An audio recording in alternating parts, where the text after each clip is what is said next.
Welcome to J special kitchen. இன்றைக்கி நம்ம பார்க்க போகிறது கேரட் பீன்ஸ் போட்டு நம்ம ஒரு பொரியல் தான் பார்க்க போகிறோம். ரொம்ப ஈஸியாக செஞ்சிடலாம். அதை பார்க்குறதுக்கு முன்னாடி இந்த சேனலை இது வரைக்கும் சப்ஸ்கிரைப் பண்ணலாம், சப்ஸ்கிரைப் பண்ணிக்கோங்க. இந்த வீடியோ பிடிச்சிருந்தனா லைக் பண்ணுங்கள், உங்கள் ஃப்ரெண்ட்ஸ்க்கு ஷேர் பண்ணுங்கள். வாங்க எப்படி செய்யலாங்கிறத பார்க்கலாம். நாம் தினமும் சாப்பிட்ற சாப்பாட்டில் ஏதாவது ஒரு காய்கறிகளையும் சேர்த்து நம்ம சாப்பிட்றது ரொம்ப நல்லது. இன்றைக்கி நான் 200 கேரட் நல்லா பொடியாக கட் பண்ணி எடுத்து வச்சுருக்கேன். 200 பீன்ஸ் அதையும் பொடியாக கட் பண்ணியிருக்கு.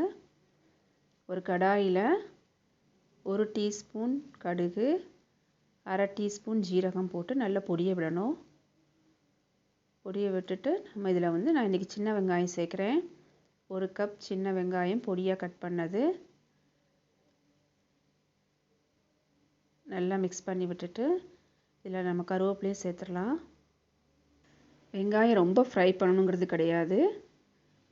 நம்ம 1 நிமிஷம் ஃப்ரை பண்ணிவிட்டு இதில் காரத்துக்கு ஏற்ற மாதிரி நம்ம மிளகாய் சேர்த்துக்கலாம்.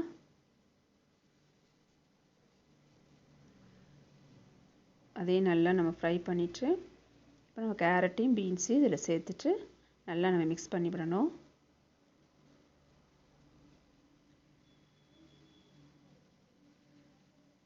நல்லா நம்ம 1 நிமிஷம் இந்த வெங்காயம் நம்ம போட்டிருக்க கடுகு எல்லாமே சேர்ந்து மிக்ஸ் ஆகிற மாதிரி நல்லா நம்ம மிக்ஸ் பண்ணி விட்டுட்டு இதில் இது வேகிற அளவுக்கு நம்ம இப்போ தண்ணி ஊற்றி நம்ம வேக வைக்கணும். இல்லை நான் ஒரு 1/4 கப் தண்ணி ஊற்றுறேன். தண்ணி ஊற்றிட்டு நம்ம மூடி போட்டு நம்ம ஒரு 5 நிமிஷம் சிம்மில் வச்சு நல்லா வேக வைக்கணும். 5 நிமிஷம் கழித்து நம்ம நல்லா கிளறி விட்டு பார்த்தோம் அப்படின்னு சொன்னால் நமக்கு நல்லா வெந்திருக்கும். இப்போ நம்ம கேரட்டையும் பீன்ஸையும் நம்ம வெந்திருக்கான்னு டெஸ்ட் பண்ணிடலாம். சூப்பராக நமக்கு வெந்துருச்சு. நம்ம இது வரைக்கும் இதில் உப்பு சேர்க்கலை. நம்ம உப்பு சேர்த்து மூடி வச்சு வேக வச்சோம் அப்படின்னு சொன்னால் இந்த காய்கறியோட கலர் போயிடும். அதுக்காக நான் மூடி எடுத்ததுக்கப்புறம் தான் இல்லை நான் உப்பு சேர்க்குறேன். உப்பு சேர்த்துட்டு நம்ம மூடி வைக்கக்கூடாது. இப்போ நம்ம இன்றைக்கி நான் 1/2 கப் தேங்காய் சேர்க்குறேன். தேங்காய் சேர்த்து நல்லா மிக்ஸ் பண்ணிவிட்டு இப்போ நம்ம ஸ்டவ் ஆஃப் பண்ணிடலாம். தேங்காய் போட்டுட்டு நம்ம ரொம்ப நேரம் நம்ம அதை வேக வைக்கக்கூடாது. இப்போ சூப்பரான கேரட் பீன்ஸ் பொரியல் நமக்கு ரெடி ஆயிடுச்சு.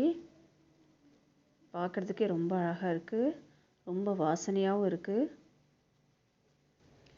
தினமும் நம்ம சாப்பிட்ற சாப்பாட்டோட நம்ம காய்கறிகள் சேர்த்து நம்ம சாப்பிடும்போது நமக்குள்ள சத்துக்கள் நமக்கு கரெக்டான அளவில் எப்போவுமே கிடைக்கும்.